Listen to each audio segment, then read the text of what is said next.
Hello, hello, Internet. It's me, Pike, and I promised a whiskey video to celebrate 300 subscribers. And that's exactly what we're going to do. We're going to have a whiskey video. Alright. My cap is Irish, but the whiskey we're going to talk about is actually not Irish. It's not a bourbon. It's not even a scotch. Well, first of all, thank you to all of you. Thank you very much for being so interested in this old man rambling and babbling about games and about other stuff. So before we get into, more news about the channel, the whiskey, it's this. Slurs, or as the Germans would pronounce it, Schlurs. Either is correct. This is derived from the old word Slursee, which is nowadays called Schliersee, which is a lake in Bavaria.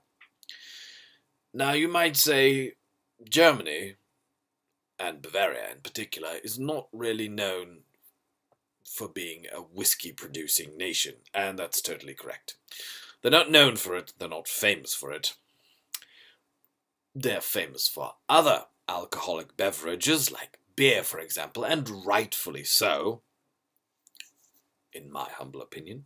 But whiskey, not so much. Now, this distillery, and oh yes, there are lots of distilleries in Germany, and have been for longer than Germany actually existed. Most people think, oh, Germany is one of these old European countries. It's got a vast history. It's been around for ages, but actually Germany was founded in 1871. Well, at least this Germany, or rather, the predecessor to this Germany was founded in 1871, the German Reich. It had 3 emperors, then it collapsed, so it didn't last very long. But, of course, Germania, or rather the Holy Roman Empire on German soil, lasted a lot longer, and people were here creating alcoholic beverages. Since the Romans came here, they brought wine. And of course, the Vikings came from the north, and they had their ideas about alcohol. And of course, the Germanic tribes, all of them had ideas about how to create something that would just blow your mind away.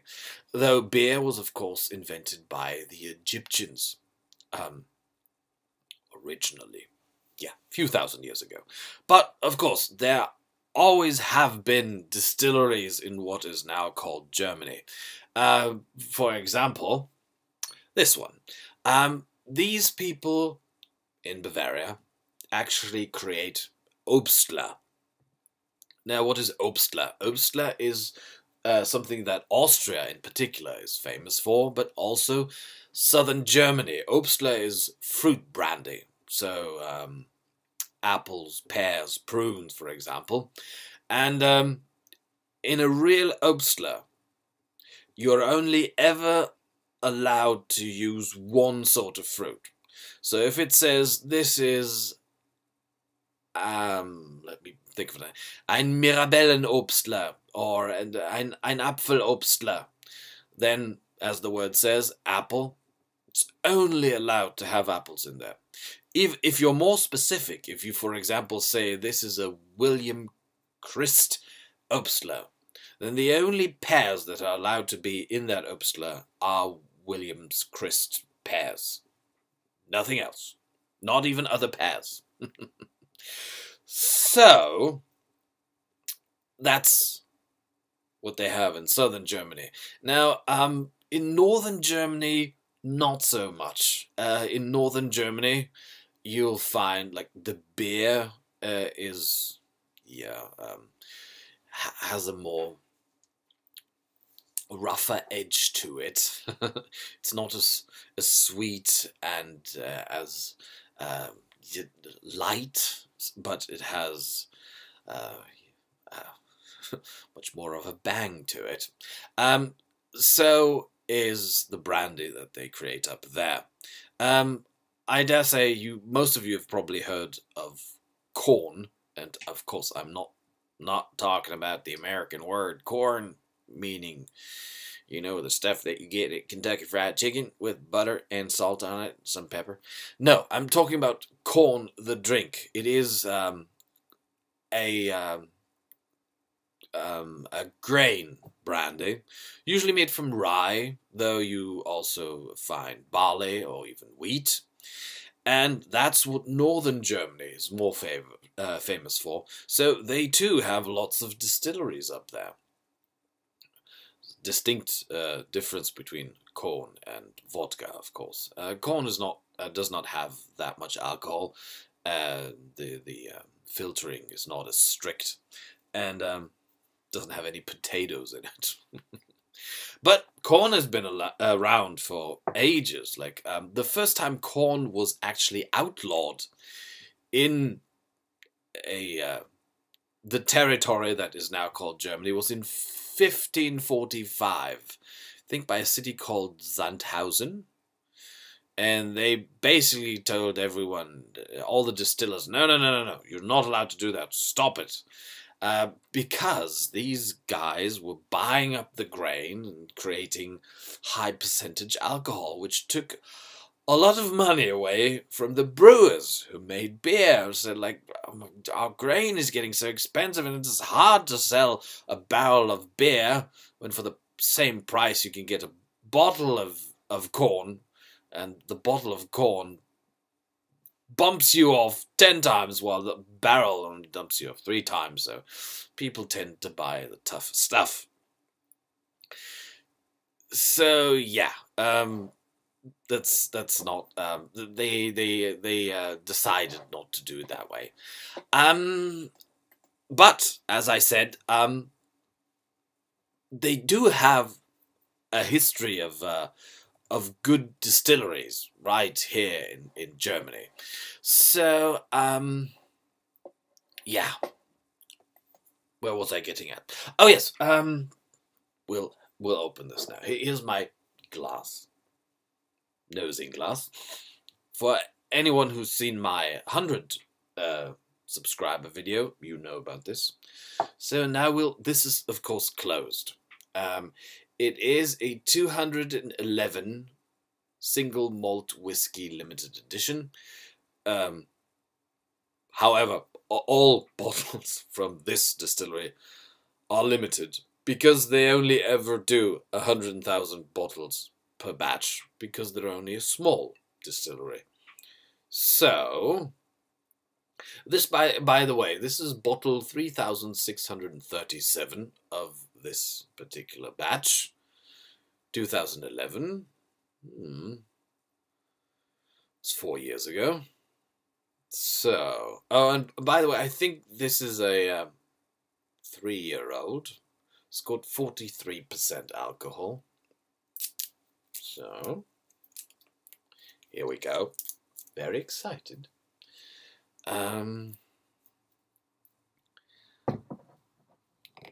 So, let's see. Looking forward to this. Okay. Sounded good. Yes. By the way, this whiskey was done in barrique barrels. There's also one with a sherry finish, where they that smells very, very good, I must say.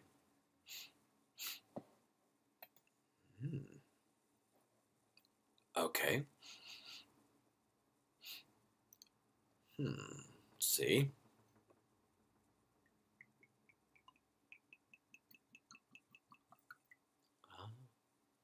You've got to savor these moments, absolutely. You've got to love them. So, The bottle has been opened. You can smell the wood, but also very fruity, actually. Very. Not bad.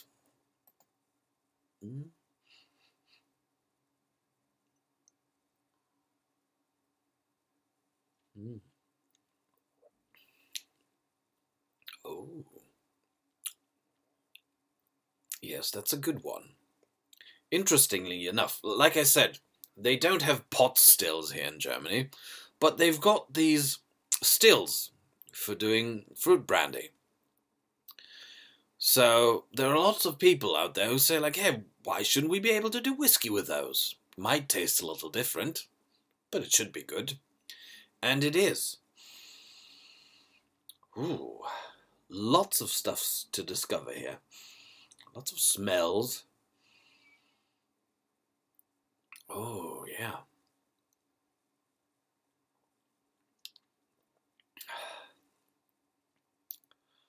Oh, yeah.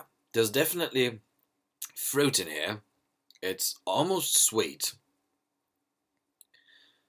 It doesn't burn. It has a nice warm tingling, but you don't have any problem swallowing it. It goes down very easily.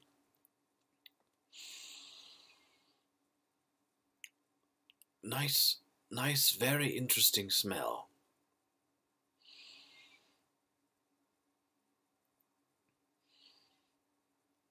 I do say, I do have, although this is not, there's no sherry in this. This is normal, standard single malt. There's no, I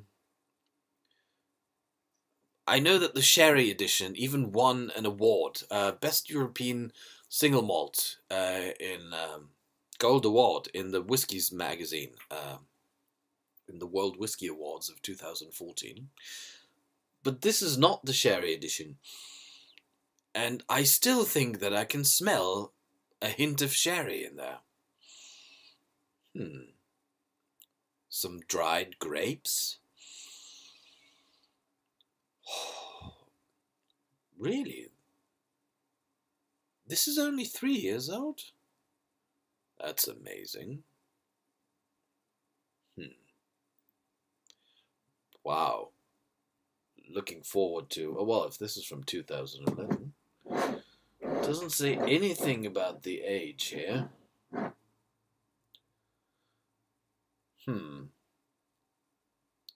That's amazing. Let me just check. They've got to have a website, I think. Let's take a look at this.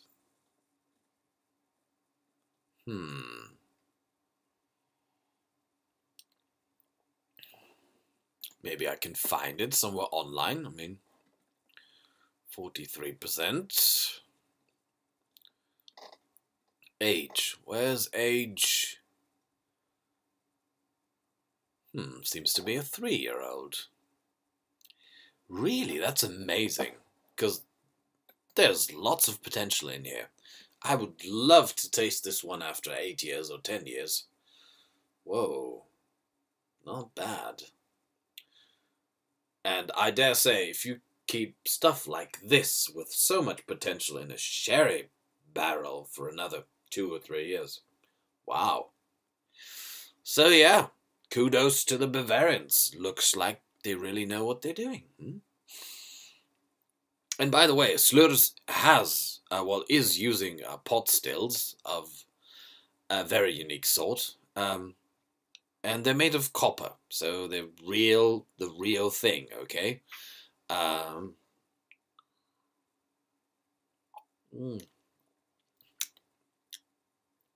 You can also taste a little bit of oak. They use American oak for their barrels, so that figures. Only very, very slightly. Wow, this stuff is good. Excellent. Too bad. Bottle goes back into the shelf because 1 glass per week. 1 glass only. Only in very, very, very rare circumstances should you and are you allowed to do a second class. For example, playing Blood Bowl with Variax. That's a valid reason. Which brings me right to a little talk. Since we're sitting here having fun and a good drink, I think you and we can talk a little bit about what's going on in the channel. Well, as you all know, I'm playing the Random Banter and Blood Bowl League, which is lots of fun. I got 2 draws now, one against Inferno. I lost my rematch against Inferno, though, 2-0. He's an excellent player, and he's very, very good in handling his orcs. While Chaos is sort of a tough pick. Well, first of all, I really I wasn't in the know concerning that team, but that's not an excuse. The problem really is that Chaos is tough in the beginning. If you start developing this team, I'm quite sure after like 5 or 6 level ups, if they get block, if some of them get frenzy, if you can get things like +1 in strength on any one of them, I mean, they basically all got horns, all the beastmen, so any blitz is, whoa, like horns gives you +1 in strength when you blitz.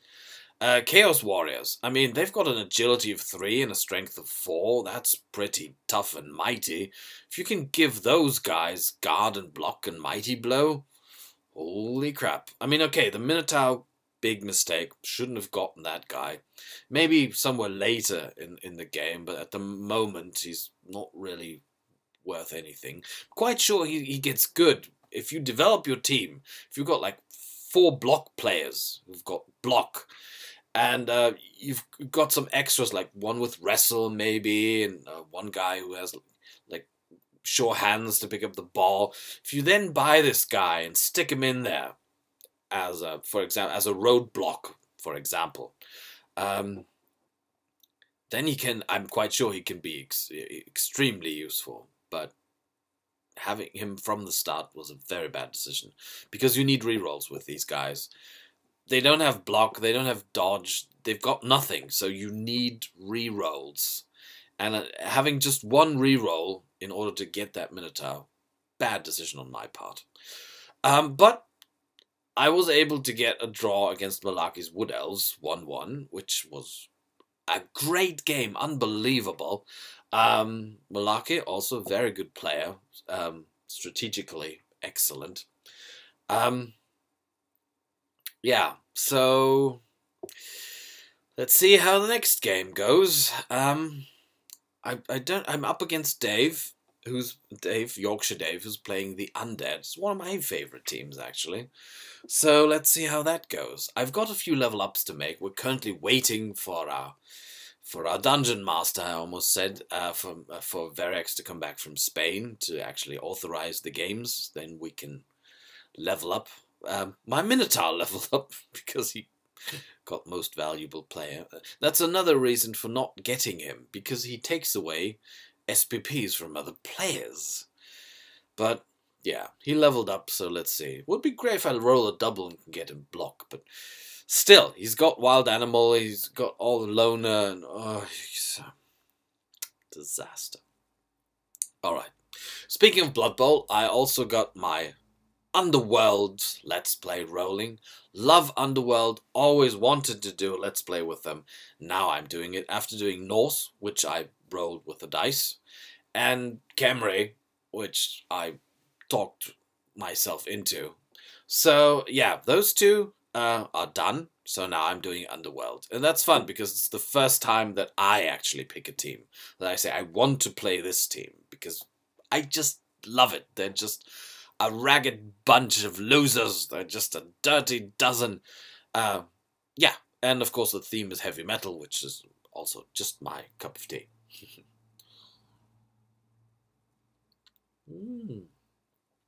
Excellent. Excellent. Really. Alright, so these are the two things that are going on in terms of Blood Bowl. Then I've got my two standard Let's Plays, Skyrim and Oblivion. I think I will finish Oblivion shortly before YouTube shuts down in the year 2000 and whenever it will be. And I think Skyrim I'll probably not even be able to finish at a rate of one video per week. Yeah, can happen. But I'm having fun with those, so I'm continuing to do them until I somehow get to an end. I don't know how. I don't have any plans. It's nothing scripted or so. I'm just playing it with my Dunmer in Oblivion, the nasty git, and my scheming but not so nasty Khajiit in Skyrim. Yeah. I'm absolutely planning on finishing the Vampire Bloodlines Let's Play. I will do that. And I decided I am not going to continue to battle these strange record companies. I'm simply going to use that YouTube option and delete the music and then screw them. I'm sick. I'm getting sick of it. I keep getting flags for my Deus Ex Human Revolution Let's Play by some record company in New Zealand who claims to have the rights. I contacted Eidos Montreal in Canada, and they were actually nice enough to answer, and they said, "We don't know this company. We have no idea what they're talking about, but the rights to this soundtrack belong to us because we made it. So we don't know what they're talking about." So yeah, but they keep coming and I keep rejecting them, so let's see what happens there. I'll keep doing audiobooks whenever I have the time. I want to do another Sherlock Holmes, of course. I already decided on the story, so it's only a matter of time. And I also will do some more H.P. Lovecraft. Just love the guy, love the stories, so that's going to happen.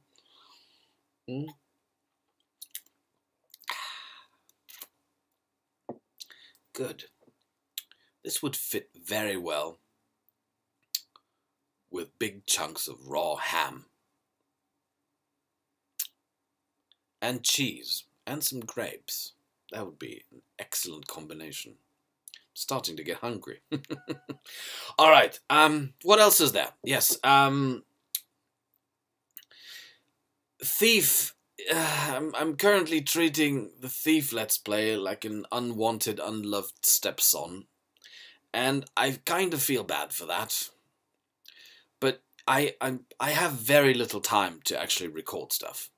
So when I do, I usually pick a game where I can just slip into like an old jacket. It's nice and it's comfy and you do it for half an hour or an hour and then you fall into bed. With Thief, I can't do that. I have to talk myself into playing the game. I need to kind of force myself into playing the game. It doesn't come natural. But I decided not to give it up. I'm going to play, but it's going to take a very long... very long time. So bear with me if you're interested in that Let's Play. Yeah, I finished the Sherlock Holmes Let's Play, and that was a trip into madness, no mistake. Not so much the game from an internal point of view, but as a player, it really drove you insane. But, not an highlight. Absolutely not Frogware. Not the best game you ever made, I'm quite sure. I'll give it another try. I've got some more Sherlock Holmes in my shelf, and I'll try some more. Speaking of my shelf, I've got another game standing here that was that I've got a problem with. It was recommended to me by a YouTube viewer who wrote me a PM, personal message, and said like, "Hey, I've seen your Dishonored Let's Play. I'm watching your Oblivion Let's Play. You seem to be totally into sneaking and shooting," which I am. I like sneak and shoot games. So he recommended a game to me. I got it. I put it into. I inserted the CD and installed it, recorded it. Did about 7 minutes or so. Definitely wanted to play it blind, and stopped because I couldn't. Not for some reason I couldn't play it. I know exactly for what reasons I couldn't play it. And since then it's been sitting up there staring at me, like 1.5 years or so. So I've been thinking about that, and I might give it another go. And should I do that, then I'll explain why I have so many problems with games like this. Yeah. Civilization 3, the interactive Let's Play is still going on, so please, senators out there, give me feedback. I actually, like, we're 300 now. Like, every game I should get 300 comments. Like, tell me what you want me to do. Like, you are the Ottoman Senate. You have to give me... No, you don't have to, but it would be nice if you would give me your feedback, especially because I'm totally not a Civ player. I'm absolutely not into these strategic, clicky world building things. No, not at all. I've played Civilization 3 once before, years ago, and now I started this, and I really need help, so please help me. Well, there you go. Glass is empty. Very light in the flow too. You didn't have... Whiskey wasn't... Sometimes you have whiskies when you swirl them around. They're very oily and heavy. This one, not so much. Very light. Very soothing. Good one. Right, did I forget anything? Anything at all? Not playing Magic at the moment. I don't have the time, so I know that one of the Magic Let's Plays is not finished, but I'll get back to that whenever I have time. And Katawa Shoujo, of course. I did these recordings when I had a vacation, so I had time to do that. At the moment, I'm really packed with work, so for Katawa Shoujo, I really need to sit down, sink into the story, and then start reading. Yeah, and if I would record that now, I wouldn't be able to do it justice, so I'm going to wait until the next free weekend where I have nothing to do for a couple of hours, and then I'll do some more of these, because I definitely want to finish that. Yeah, I really like Misha. I also like Lily, and I think Rin is very interesting as well, so let's see where this goes. Yeah, I guess I've covered it all. Oh yeah, and I also got plenty of ideas what I will Let's Play next. Well, maybe that thing that's been bugging me down from the shelf for the last few months. But I also got a few more things in my Steam account that I really want to play, and therefore really want to Let's Play. So let's see how that goes. Alright, ladies and gentlemen, I hope you enjoyed this video. Pike is signing off. I'll see you soon.